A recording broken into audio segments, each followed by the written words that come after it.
کہ حضرت عثمان غنی کو جب مکہ مکرمہ میں قید کر لیا تو پھر کسی نے دوسری طرف کسی نے یہ خبر مشہور کر دی کہ حضرت عثمان غنی کو شہید کر دیا گیا ہے. یہ خبر مشہور کر دی کہ حضرت عثمان غنی کو مکہ میں مشرکین نے شہید کر دیا. اس پر سرکار دو عالم صلی اللہ علیہ وسلم کو بڑا غم ہوا اور آپ صلی اللہ علیہ وسلم نے قتل عثمان کا بدلہ لینے کے لیے 1500 صحابہ کرام کو جمع کر کے ان سے بیعت لی. اور اس بیعت کو بیعت رضوان کہتے ہیں، جس کا ذکر اللہ نے قرآن میں بڑی شد و مد کے ساتھ فرمایا.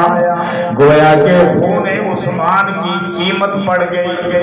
قیمت کیا تھی کہ 1500 صحابہ کرام بیعت کریں. کس بات کی بیعت؟ موت کی بیعت کہ جب تک عثمان غنی کے خون کا بدلہ نہیں لے لیں گے حدیبیہ سے نہیں واپس جا سکتے.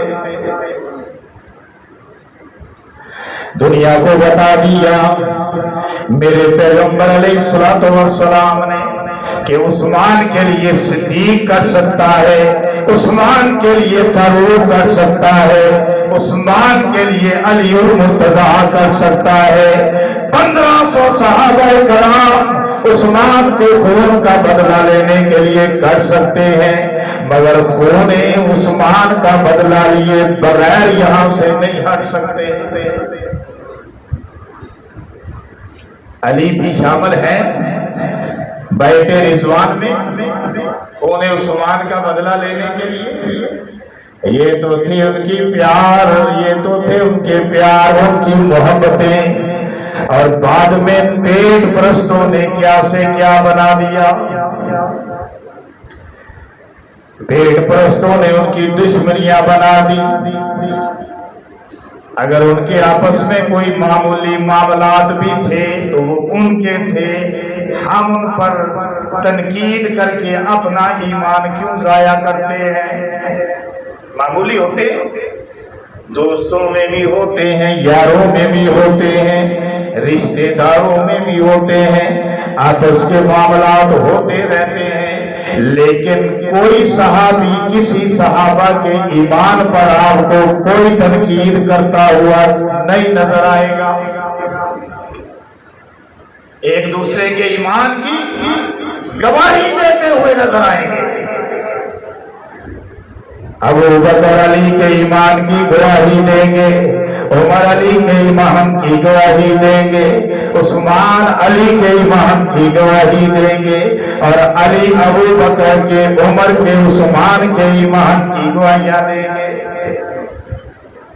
حتیٰ کہ علی المرتضیٰ امیر معاویہ رضی اللہ تعالیٰ عنہ کے ایمان کی گواہی دیں گے، اور امیر معاویہ حضرت علی کے ایمان کی گواہی دیں گے.